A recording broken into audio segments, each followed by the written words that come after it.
Fala aí, Furman, Ricardo Senna, Giovanni Chacon, toda a audiência presente no Arquibancast aqui do Arquibancada Tricolor. Prazer ter você conosco, Furman. Queria te perguntar 2 pontos que se interligam, de certa forma, com a entrevista que a gente fez com o Douglas Schwartzman aqui no Arquibancada Tricolor sobre a contratação de novos nomes para a base do São Paulo, né? O Douglas trouxe que São Paulo contratou 7 nomes, portanto, para o Sub-20, e aí essa é a minha dúvida, né? O quanto que isso impacta a formação de jovens inferiores, né? Então ali desde o Sub-11, 13, 14, essa formação que vem desde muito novo na base de São Paulo, o quanto você acha que isso impacta para essas ações? E queria que você explicasse pela 14ª vez, eu sei que eu estou te pedindo isso, o caso Endrick no São Paulo, porque é algo que fica marcado para o São Paulino em cima dessa linha, né? Um jovem que estava na base, foi dispensado, São Paulo não atende às suas exigências para permanecer, vai para o Palmeiras, estoura e é vendido por um grande valor, né? Como que São Paulo pode fazer para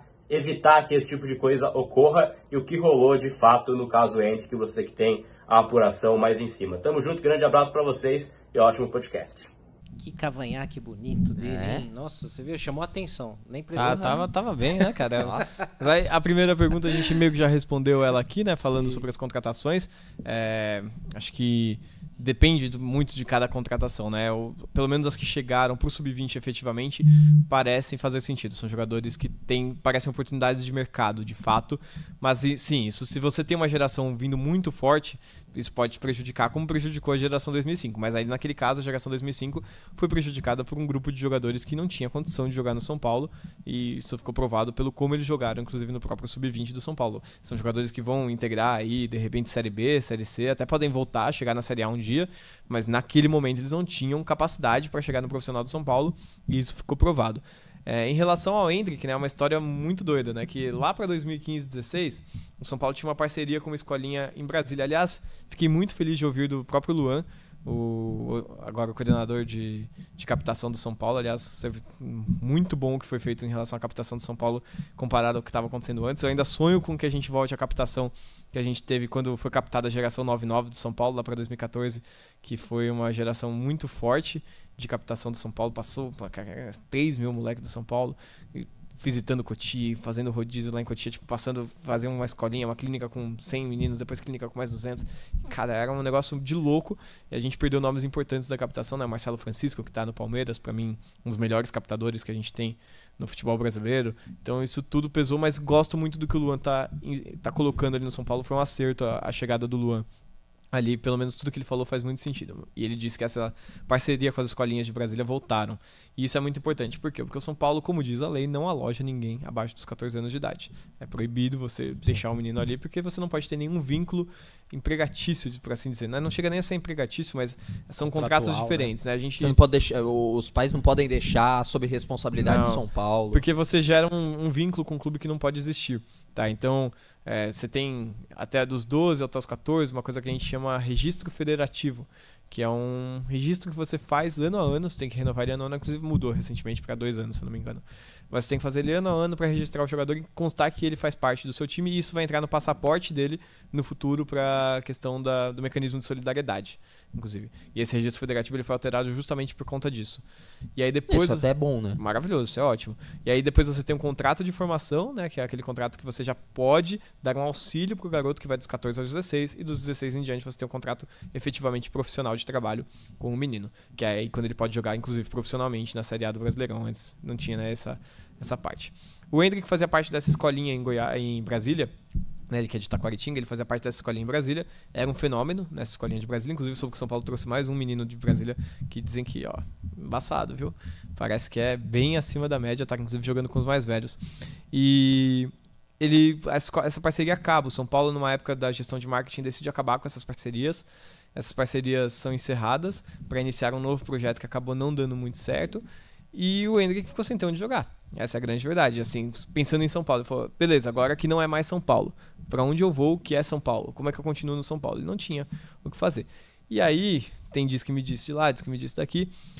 Aí o Palmeiras vê a oportunidade, abraça a oportunidade. Não sei quanto pagou de salário pro pai do Endrick, mas isso faz parte, infelizmente, faz parte do jogo.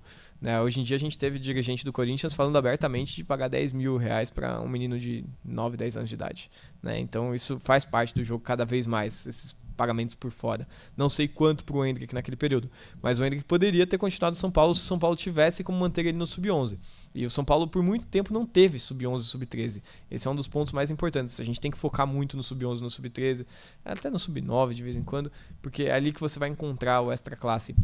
E o São Paulo não tinha nem onde deixar o Endrick. Ou contratava o pai dele e fazia esse esquema, ou Você não vê o deixava. São Paulo como tão culpado nisso? Não, eu não acho que foi culpa do São Paulo. Acho que a culpa maior foi ter acabado a parceria da Escolinha de Brasília. Isso não poderia ter acontecido.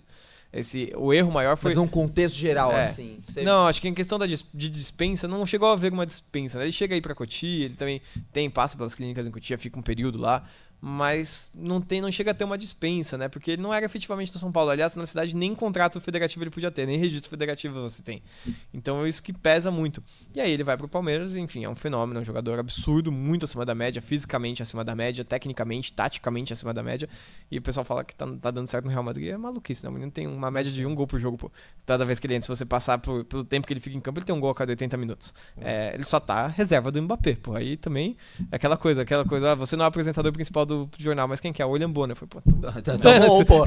Eu fico com o sábado, tá tudo não bem. tem problema, entendeu? Mas enfim, então eu acredito muito que o Real Madrid, inclusive, estava preparando ele. Então acho que não tem uma grande culpa do São Paulo em questão de avaliação do Endrick. Tem uma culpa, talvez, em questão de política, de filosofia do São Paulo em relação a isso. Talvez de atualizar-se em relação ao que tem que ser feito com as categorias menores. Talvez. Mas em relação à dispensa, avaliação do Endrick, acho que esse erro não aconteceu. Os dois erros maiores foram, talvez, essa atualização em relação a como lidar com jogadores menores de 12 anos, de 14 anos, enfim.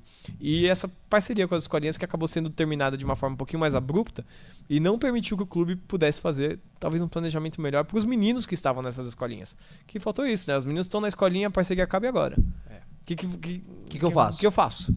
O menino fica perdido. Questões parecidas, como por exemplo, o Rodrigo, quando estava no futsal do São Paulo e acabou indo pro Santos. São Paulo não tinha sub-11. O Rodrigo ia jogar onde? O São Paulo não tinha sub-11 naquela época. Não tinha onde o Rodrigo jogar. O Marquinhos não tinha sub-11. O Marquinhos Alencar, né, que tá no Fluminense, né? Sim. Tava no Fluminense recentemente. Não tinha onde jogar ele no sub-11. Ele jogava no Taboão da Serra, pô. Jogava no CATS, porque não tinha São Paulo pra ele jogar, embora ele fosse da Grande São Paulo. Então agora o São Paulo tem um sub-13 muito forte, inclusive, né, conquistando títulos, sempre chegando na final contra o Palmeiras, normalmente no Paulistão sub-13. Teve o Nicolas Francisco como artilheiro máximo, inclusive recordista de gols no Paulista sub-13. Tem esse trabalho acontecendo mais forte agora, e essa é uma das partes muito boas, né?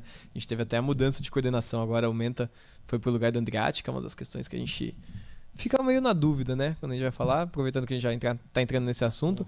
O Menta não fez um trabalho bom com o Sub-20, mas o Menta tem muita história dentro do São Paulo, né? Aproveitar essa parte para defender um pouquinho ele, o Clementino, né? O Menta, porque ele tem muita história, ele conquistou muitos títulos, é um dos treinadores mais vencedores que a gente já teve em Cotia, mas eu já falei isso várias vezes, eu repito, pra mim ele é um treinador de Sub-17, Sub-15, ali ele sai muito bem. Ele tem essa parte de formação muito forte, ele tem um jogo ofensivo interessante, então ele traz coisas importantes pro jogo, porque aí existe um ponto que a gente tava falando, cada categoria tem um cronograma. No Sub-17 eu preciso que você tenha muito a bola no pé, cara, porque você precisa desenvolver o seu jogo com a bola no pé. Eu preciso que você consiga se desenvolver mais tecnicamente. Ainda tá muito nessa parte, é diferente do Sub-20 que joga um pouquinho mais tático. Então ele prezava muito por isso e isso dava certo. No Sub-17 não à toa, ele foi campeão em outras categorias. No Sub-20 não funcionou. E agora ele foi pra coordenação das categorias menores, né? Todo mundo do Sub-15 pra baixo e do Sub-15 pra cima é o Márcio Araújo, né? Ex-jogador de São Paulo, enfim. Que inclusive tem umas histórias muito boas dele. Tem umas histórias muito boas dele com o Muricy, tá? Ele e o Muricy são contemporâneos nas categorias de base em relação a trabalho como treinador. Inclusive, se eu não me engano, ele que indicou o Muricy pra subir de categoria nas categorias de base do São Paulo. Tem uma história muito legal com o Muricy, talvez isso até ajude na transição dos meninos. E aí eu falo, eu nunca pensei no Menta como um gestor, tá? Eu acompanho ele há muitos anos, a gente já conversou outras vezes, nunca vi ele como um gestor. É um movimento que eu quero entender o que vai acontecer. O São Paulo teve muito sucesso nas categorias inferiores nos últimos anos.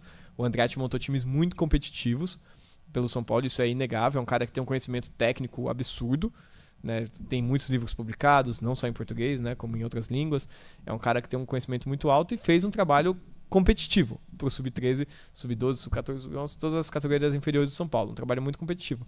Mas também não acho que é a mudança que, nossa senhora, vai acabar o sub... Acho que se o Menta, com a mentalidade que ele tem em relação à formação, trabalhar de fato o sub-13, sub-12, sub-11 e fizer um trabalho de captação junto com o Luan, que é muito importante, assertivo, cara, é um movimento que tem tudo para até dar certo no São Paulo, independente da saída do Andreatti, que, enfim, o pessoal teve algumas reclamações em relação a ele dentro do CFA, em relação até a algumas decisões dele em relação ao time, de formar jogadores um pouquinho mais fortes e tudo mais, mas que é inegável, foi uma formação campeã que o Andreatti teve no São Paulo. E o Menta chega aí, se o trabalho for muito bem feito entre ele e o Luan, e eu gosto muito da mentalidade do Menta em relação à formação de jogadores, eu acho que é uma coisa que tem muita possibilidade de dar certo.